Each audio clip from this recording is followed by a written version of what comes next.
तुगलक वंश ने दिल्ली की सत्ता पर 1320 से 1414 तक सबसे लंबे समय तक तुगलक वंश ने दिल्ली पर राज किया। और बार बार जो सत्ता का परिवर्तन है, जैसे ममलुक वंश, फिर खलजी वंश, फिर तुगलक वंश, फिर सैयद, फिर लोदी, तो 5 राजवंशों ने संपूर्ण दिल्ली सल्तनत में के समय में कायम अपना सुल्तान जो है उन्होंने राज किया। उसमें जो सबसे लंबा समय है ये तुगलकों का समय है। तो तुगलक शासक जो जिसका नाम था पहले गाजी मलिक, वो गयासुद्दीन तुगलक के नाम से शासक बना। और जो पहला ये तुगलक शासक है गयासुद्दीन तुगलक, ये 5 वर्षों तक यानी 1320 से 25 तक। और उसके बाद दूसरा जो सबसे महत्वपूर्ण 2 शासक हुए हैं तुगलकों में, इसमें इसका जो पुत्र है मोहम्मद बिन तुगलक, फिर उसका चचेरा भाई मोहम्मद बिन तुगलक का जिसका नाम है फिरोज शाह।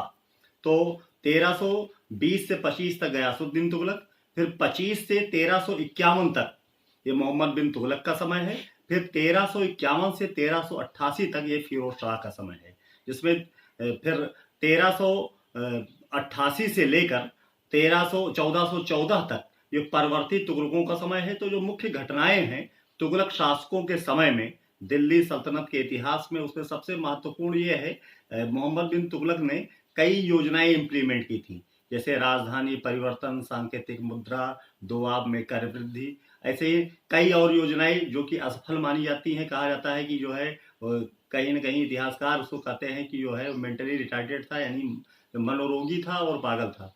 दूसरा जो शासक हुआ फिरोज शाह, उसके समय में उसके सुधारों की चर्चा की जाती है। न जाने कितनी नहरें बनवाई, न जाने कितने सराय बनवाए, और दिल्ली के आसपास जो भी उसने कुछ किया, अस्पतालों का निर्माण कहते थे, दारुल शफा, दीवाने खैरात, रोजगार दफ्तर, न जाने इस तरीके से बहुत से ऐसे कार्य किए जिससे उसके सुधारात्मक कार्यों की तुलना हम बाद के शासकों से, जो मुगल काल के शासक हैं, शेर शाह से या जो है अकबर के साथ कर सकते हैं, क्योंकि जो है उसने जनहित के कार्यों पर विशेष रूप से ध्यान दिया था। तो गयासुद्दीन तुगलक, हमने प्रारंभ में बताया था कि जो संपूर्ण दिल्ली सुल्तानों का जो इतिहास है वो हिंसा का इतिहास है। एक शासक की बजाय, क्योंकि उत्तराधिकार का कोई निश्चित नियम नहीं था, इस वजह से बार बार सत्ता में परिवर्तन होता था। शासक कमजोर पड़ा या किसी या राजधानी से बाहर रहा किन्हीं परिस्थितियों में, तो जो दूसरे दरबारी गुट हैं, जो एम्बिशस लोग हैं, तो महत्वाकांक्षी गुट है, वो सक्रिय हो जाया करते थे। तो इसका लाभ जो है जो प्रबल गुट होता था वो उठा लिया करता था। इसी तरीके से खलजी शासक जो अंतिम शासक है, उसके जाने के बाद जो है गयासुद्दीन तुगलक, उसके बारे में कहा भी जाता है कि कई अलग अलग विचार हैं। कहते हैं कि खलजियों से एक डिफर जाति थी, और ये लोग वास्तव में जो अब तक का अनुसंधान है इसको कहते हैं देवर करोना टर्क। पहला जो राजवंश है दिल्ली के सुल्तानों का, वो इलबारी टर्क हैं, दूसरे खलजीज हैं, और तीसरा जो राजवंश है टर्कों का ही, इसको कहते हैं देवर करोना टर्क। तो ये गाजी मलिक के बारे में कहा जाता है करोना टर्क था। और हत्या करके एक बहुत महत्वपूर्ण चर्चा की जाती है इस पे, कई पीजी कक्षाओं में से प्रश्न भी आता है कि क्या जूना खां नाम था मोहम्मद बिन तुगलक के शासक बनने से पूर्व, तो क्या जूना खां ने मोहम्मद बिन गयासुद्दीन तुगलक की हत्या की थी? इस पे तरह तरह के तर्क वितर्क दिए जाते हैं।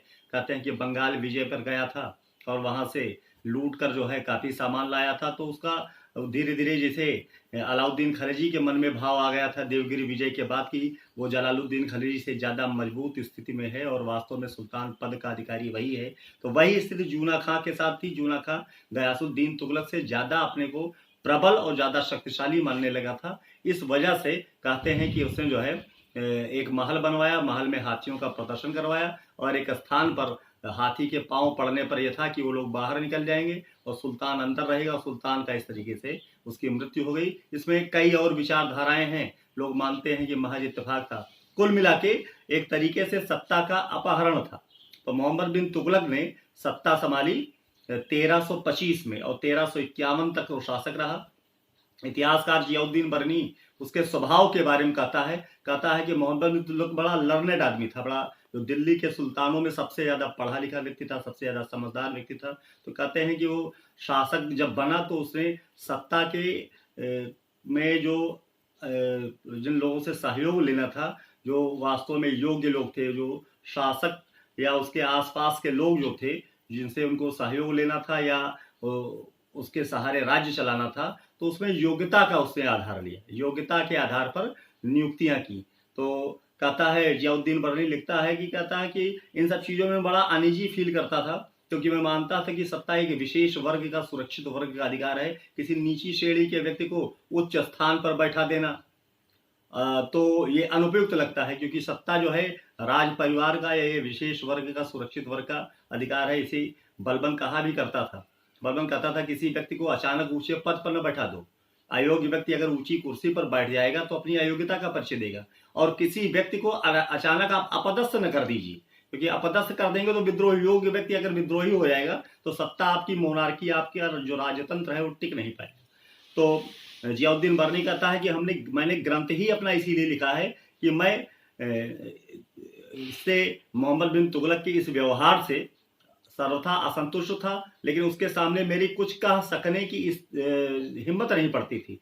तो फिरोज शाह के शासक बनने में पर उसने तारीख फिरोज शाही लिखी।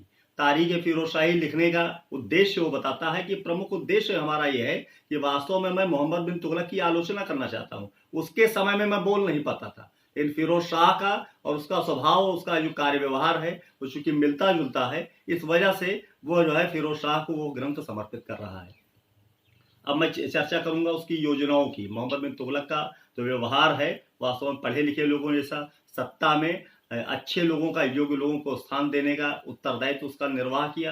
फिर योजनाएं उसकी, जैसे पहली योजना कहते हैं कि राजधानी परिवर्तन 1326-27 में, इसका कई उदाहरण देकर मैं समझाने का प्रयास करूंगा कि 700 दिल्ली से 700 किलोमीटर दूर देवगिरी का नाम बदलकर दौलताबाद रखा और दौलताबाद को राजधानी बनाई।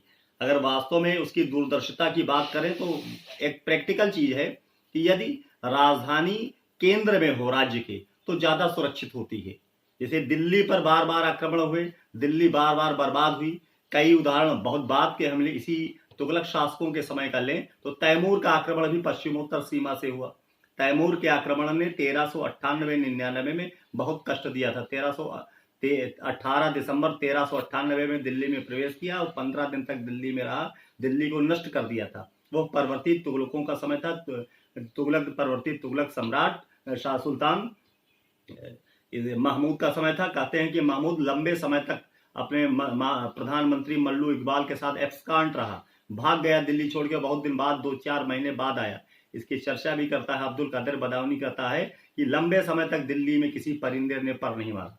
तो राज्य के केंद्र में राजधानी न होने की वजह से राजधानी असुरक्षित रही है।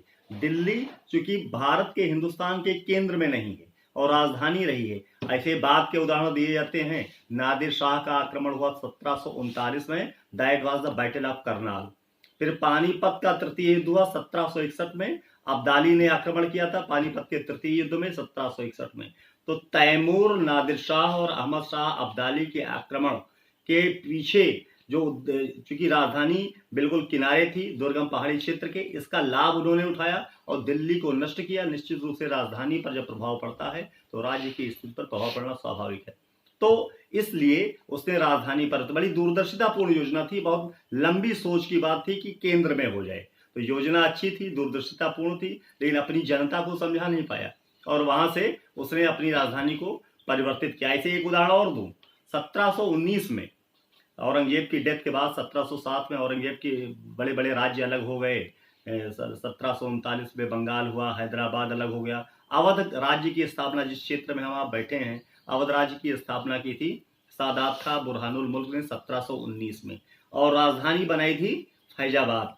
फैजाबाद में जो बहुत सी इमारतें हैं, बिल्डिंगें हैं, आप देख सकते हैं, उनको देख के महसूस कर सकते हैं कि ना। तो शिया राज्य की स्थापना 1719 में सादात खां बुरहानुल मुल्क ने अवध में की और राजधानी फैजाबाद बनाई। लेकिन जो चौथा नवाब है उसको दौला, उसको 1794 में राजधानी परिवर्तित करनी पड़ी थी और फैजाबाद से लखनऊ ले गया।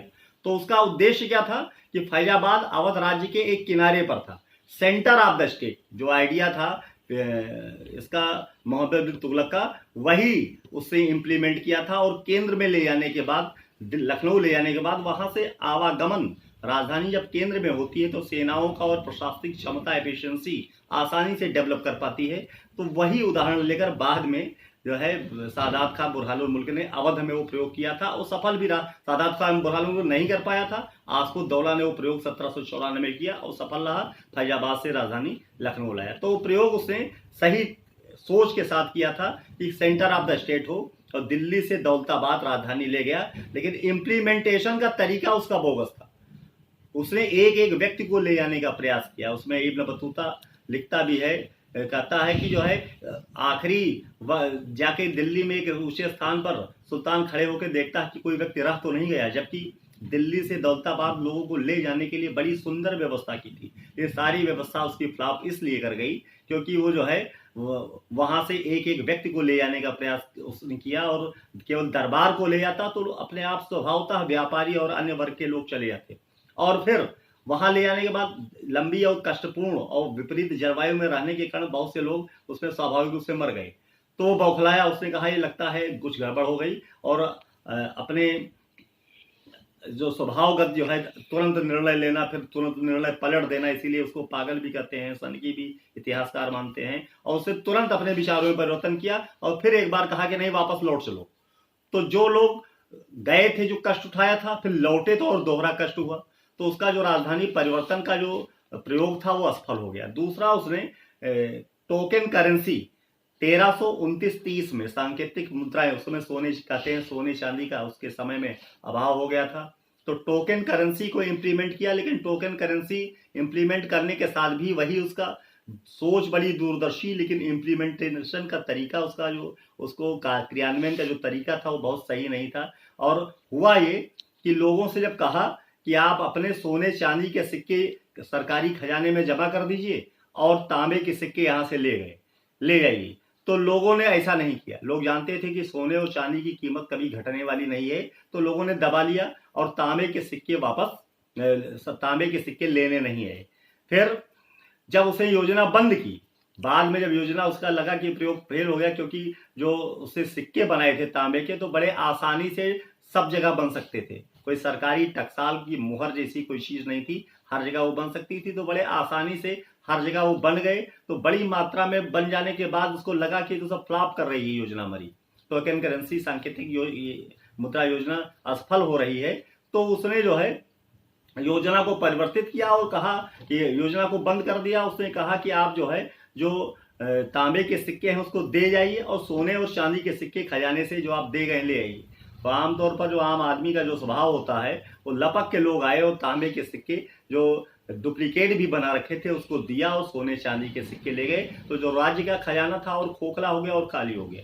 तो उसकी ये ही योजना भी। ऐसे ही दोआब में कर वृद्धि की, जो गंगा जमुना का जो क्षेत्र है वास्तव में बड़ा उर्वर रहा है, आज भी उसकी उर्वरता की वजह से कृषि बहुत अच्छी होती है। वहां भी उसने टैक्स बढ़ाया, टैक्स बढ़ाने से जनता बर्बाद हुई, और उसके बाद जब जनता पर उसका बुरा प्रभाव पड़ा तो उसे सहयोग देने की कोशिश की, बीज अनाज और ये सब देने की कोशिश की। तो इतनी देर हो चुकी थी कि उससे जो है उसको कोई जनता को कोई लाभ नहीं हुआ, तो भी फेल कर गया। एक विभाग उसने बनाया था दीवाने कोही जो है कृषि विभाग की स्थापना मोहम्मद बिन तुगलक के समय में हुई थी। फिर उसका जो दूसरा तुगलक शासक है फिरोज शाह, इसका जो समय है 1351 से 88, इसकी जो एक सामान्य रूप में कहा जाता है कि धार्मिक रूप से तो व्यक्तिगत रूप से बिल्कुल औरंगजेब के स्वभाव का था, उग्र स्वभाव का था। हालांकि हिंदू माँ से पैदा हुआ था, तो एक ये भी भाव होता है कि अपने आप को सिद्ध करने के लिए व्यक्ति जो है ज्यादा कट्टर हो जाता है कि जनता ये न समझे कि हम जो है किसी दूसरे धर्म को, चूंकि जो है धार्मिक राज्य है, कट्टर सुन्नीवाद को मानने वाले लोग हैं, तो कहीं ये मैसेज न जाए, ये संदेश न जाए कि कहीं वो जो है हिंदू माँ की वजह से कहीं उदारता का ये परिचय दे रहे, तो कट्टरता का परिचय दिया। और दूसरी परिकल्पना लोकहितकारी राज्य की, ये बहुत बड़ा काम उसने किया। 5 बड़ी नहरें बनवाना, 1200 बाग बनवाना, न जाने कितने मस्जिदें बनवाना, मकतबों और मदरसों के साथ, मस्जिदों के साथ मकतब और मदरसे बनवाने का, स्थापित करने का कार्य फिरोज शाह ने ही किया था। कुएं बनवाए, मतलब कह सकते हैं कि लोक हित के न जाने कितने कार्य किए। रोजगार दफ्तर उस समय उसने स्थापित करने का एक कह सकते हैं बड़ी दूरदर्शिता, एक बड़ा प्रयोगवादी कार्य था। दूसरा दीवाने खैरात, मुस्लिम महिलाओं लड़कियों की को के विवाह के लिए वहाँ से अनुदान वगैरह मिलता था। दारुल शफा न जाने कितने अस्पताल खोले। तो इस तरीके से जो उसका संपूर्ण कार्यकाल है वो बड़ा जो है सुधार का है, और जो है न जाने कितने निर्माण उस व्यक्ति ने किए। अपना जो है ग्रंथ भी लिखा, फतुहाते फिरोजशाही आत्मकथा ऑटोबायोग्राफी अपने लिखी, जिसमें उस समय के इतिहास के बारे में बड़ी महत्वपूर्ण जानकारियां मिलती हैं। तो जो लंबा कार्यकाल है 1320 से 1414, इनमें ये दो शासकों का काम और उनका जो है प्रभाव जो है वास्तव में दिखाई पड़ता है, और आगे आने वाले शासकों ने, यहाँ तक मुगल शासकों ने भी कहीं न कहीं उनका अनुकरण किया। ओके।